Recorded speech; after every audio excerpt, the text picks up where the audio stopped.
Hi there, my name's Taz, and I'm here to give a quick walkthrough about CARES and what we're doing and why it's important. So CARES is Communities Advancing Recovery, Empowerment, and Sustainability, and our goal is to connect people to opportunities to attend care farms if they are in need of mental health support. So mental health care based care farms are places where that exist. There's a huge movement with hundreds of care farms all over the world. And you can learn more about that at thecarefarmingnetwork.org. Basically, by connecting with the land and finding a sense of connection to one's body by working with the land, and a sense of connection to one's community by living in a small community that works with the land and has to work as a team. People with various kinds of mental health, either from mental health ailments like anxiety, depression, recovering from drug addiction, recovering from like psychotic lapses. People in recovery can find a peaceful and supportive place to reconnect to a sense of empowerment and strength and groundedness, literally, by working with the ground and working on the land and with animals and plants, and it's very therapeutic. So if you would like to learn more about that, highly recommend just Googling what is care farming, going to the carefarmingnetwork.org, and there's plenty more information about projects as well in the UK. But it's a ever increasing movement of healthcare. Okay, so that's care farming. That's why care farming is important. That's what CARES is trying to do. We're trying to proliferate care farms. Okay, so how is CARES trying to proliferate care farms? Blue zones and ikigai are two inspiring concepts for us, but we won't go deep into that. If you haven't heard of them, I highly recommend looking them up as well. We're building a platform where people can go to find care farms very quickly and very easily, and ideas that we're going to make it easily findable on Google and with SEO, so that people who are just typing things that have to do with like being unwell, like if people are like, why am I so depressed, or like, why does the world suck, that hopefully like we'll pop up and we'll be like, hey, there's ways to feel better, and we can help you access those by providing scholarships and by providing volunteer exchange option programs that exist, and providing, so we're creating, we're trying to create a channel, opening the channel so that more people know about care farms as a thing that exists. More people that want to create care farms can access funding and information for creating care farms, and then people who need care farms can more easily find the care farms and go live there.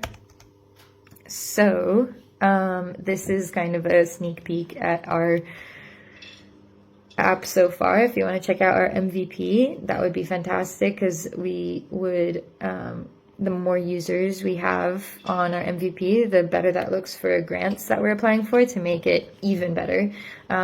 It's almost functional now. There's a lot of things that work and a lot of things that need tweaking. If you use our app, you can kind of explore and see what things work and what things need tweaking, and you can start using it, and you can start asking questions in the forum or having discussions about mental health and about sustainability and about anything in the forum. And you can start posting products for sale that the donations of, like, there's like a commission fee, donation-based commission fee that can go to care farms, to so economically supporting care farms.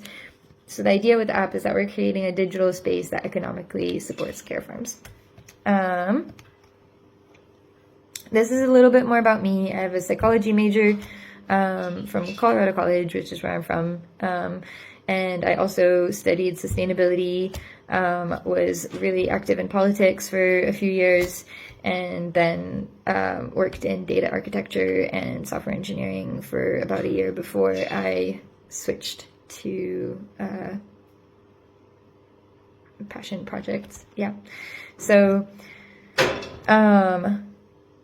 just zipping through the presentation, we've got a lot of problems on our plate, but there's basically three big problems. Lack of sustainability, lack of community that makes it difficult to protect land and protect sustainable lifestyle practices, and then people suffering from mental ill health. And these statistics, you're welcome to go through at your own speed. This presentation is available on our website at www.cares.green. But the statistics are staggering. Basically, it's insane.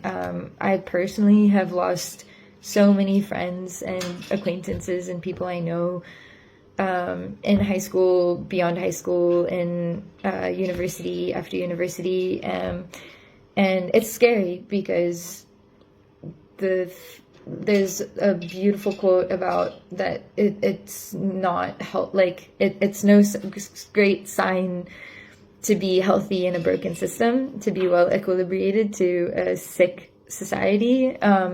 And all of my friends were totally compassionate, like super compassionate, passionate people who cared a lot about the world, and their sensitivity was ultimately like what made them so vulnerable. And so it's like a canary in the coal mine of an unsustainable society and an unsustainable system. And so our goal really is to take the complicated issues that we're looking at, which is effectively boiled down to unsustainable ecological degradation, lack of community, and like personal mental ill health, and create a solution that takes the interconnectedness of how all those things work together to come up with like a sort of silver bullet solution that addresses all of those issues. So we're looking at a triangle, which is the strongest shape in engineering. And if we look at personal well-being, community well-being, and ecological well-being as 3 points of paradise, then it stands to figure that if one of those points, like if we don't have community, falls apart, then the other points also fall apart and everything is left shattered.